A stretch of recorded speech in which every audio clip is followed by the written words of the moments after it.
à tous, bienvenue sur l'Automobile Magazine et ça y est, il est enfin là. Le mois dernier, on a pu vous présenter le nouveau Classe G en version thermique et plus spécifiquement le G63 AMG. Là aujourd'hui, on a la version électrique qui est vraiment la grosse nouveauté de cette nouvelle gamme Classe G pour 2024. Alors il s'appelle G580 avec technologie EQ. Pourquoi est-ce qu'il ne s'appelle pas EQG? Je ne sais pas. Chez Mercedes, ils ne savent pas non plus. Pour l'instant, la gamme n'est pas vraiment harmonisée, donc on verra dans 3-4 ans quand ils auront décidé de faire une vraie nomenclature. Mais en attendant, c'est comme ça que ça se passe. Bon, vous le voyez, ça reste un Classe G, ça ressemble toujours à un Classe G. Le plus gros changement, il vient évidemment de l'avant, parce qu'on n'a plus une grille comme sur les autres versions. Comme il y a besoin de moins de refroidissement, on a plutôt ce qu'ils appellent un black panel. Donc on a en gros une calandre pleine, noire, brillante, avec tout ce cerclage de LED qui fait une jolie animation d'ailleurs quand on ouvre la voiture. Et pour le reste, il y a assez peu de changements, vous allez voir. Venez, on fait un petit tour de la voiture. Donc ce qu'on va remarquer en premier, enfin on le remarquera uniquement si on le sait, c'est que ici on a des montants de pare-brise qui ont été beaucoup affinés pour améliorer le CX, et c'est aussi ce qui a guidé les designers pour faire une petite ouverture au niveau des ailes arrière afin d'améliorer le flux d'air autour de la voiture et donc avoir un meilleur CX et essayer de maximiser un petit peu l'autonomie. Pour le reste, à l'arrière, on peut avoir quelque chose de assez différent de ce qu'on a sur d'autres voitures, puisque vous allez le voir, à la place de la roue de secours, on peut avoir cette boîte-là. Boîte qui peut donc servir à plein de choses puisqu'on peut porter jusqu'à 10 kg dedans, mais surtout sur une version électrique c'est pratique, on peut mettre les câbles de recharge. Donc ça c'est pas mal parce que du coup ça permet d'avoir exactement la même contenance de coffre que sur les autres. Et pour le reste, il y a quelques petits détails, notamment, venez encore avec moi, il y a un truc assez rigolo technologiquement qui a été fait sur cette voiture et ça se passe au niveau des portières. Donc on garde ce son incroyable quand on ferme la portière du petit clac fameux des classes G qui existent depuis toujours. On garde les poignées à l'ancienne, mais maintenant on peut avoir dessus un système keyless go, donc un système avec une clé main libre, ce qui n'était pas disponible avant avec ces poignées là. Là on a fait un peu le tour de l'extérieur, donc je vous emmène dedans, il y a deux trois petits trucs qui changent, on va en parler tout de suite. Et donc à bord de ce Classe G avec ce magnifique bruit de portière typique du Classe G, finalement en fait on est exactement comme dans la version thermique, hein. Il n'y a pas beaucoup de choses qui changent. Le principal changement, vous allez le voir ici, parce que finalement là on a quelques petits changements. On n'a plus les blocages de différentiel puisqu'il n'y a plus de différentiel mécanique sur cette voiture, mais on a des fonctions un peu exclusives que je vous expliquerai juste après. Mais sinon, voilà, on est dans un Classe G. Il y a le nouvel MBUX avec un système d'infodivertissement mis à jour, des caméras 360 degrés qui permettent notamment de voir quasiment à travers le capot quand on fait du off-road, mais je ne peux pas vous le montrer parce qu'il faut que la voiture soit en mouvement. Et puis sinon, voilà, hein, des volants, entre l'AMG et le normal, des volants qui sont à jour. Et puis pour le reste, ça reste un Classe G. On connaissait déjà un petit peu, il n'y a pas de différence avec le thermique, c'est toujours la même chose. Et comme le thermique, on a aussi une nouvelle sono qui va arriver, qui supporte, donc signé Burmester évidemment comme d'habitude, et qui supporte le Dolby Atmos, donc pour une meilleure spatialisation du son. En dehors de ça, on est toujours sur une voiture qui a notamment des choses assez rigolotes comme cette petite poignée de maintien pour le passager parce qu'on est sur un off-roader évidemment. Mais voilà, on est un peu en terrain connu et j'ai envie de dire c'est tant mieux, ça reste luxueux mais ça reste un peu, ça reste très carré, très pratique, très Classe G finalement et c'est un peu là qu'on l'attendait. Un des détails assez intéressants sur l'édition One, qui sera une édition vendue pendant 1 an, c'est qu'on voit ici du carbone tressé avec du bleu à l'intérieur qu'on retrouve également sur les surpiqûres de la sellerie et sur les détails à l'extérieur.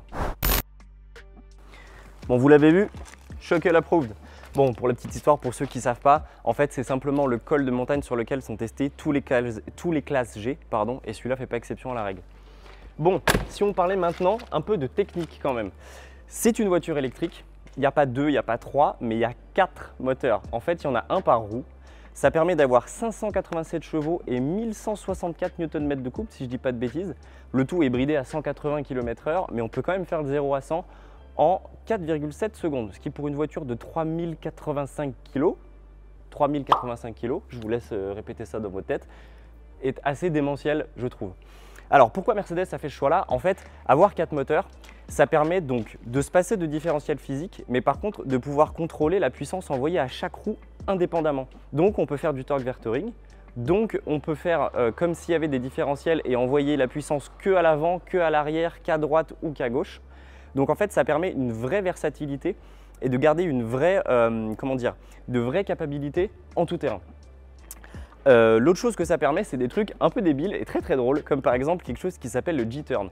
Alors le G-turn, c'est simplement que les roues d'un côté vont aller vers l'avant, les roues de l'autre côté vont aller vers l'arrière et ça permet à la voiture de pivoter sur place, carrément.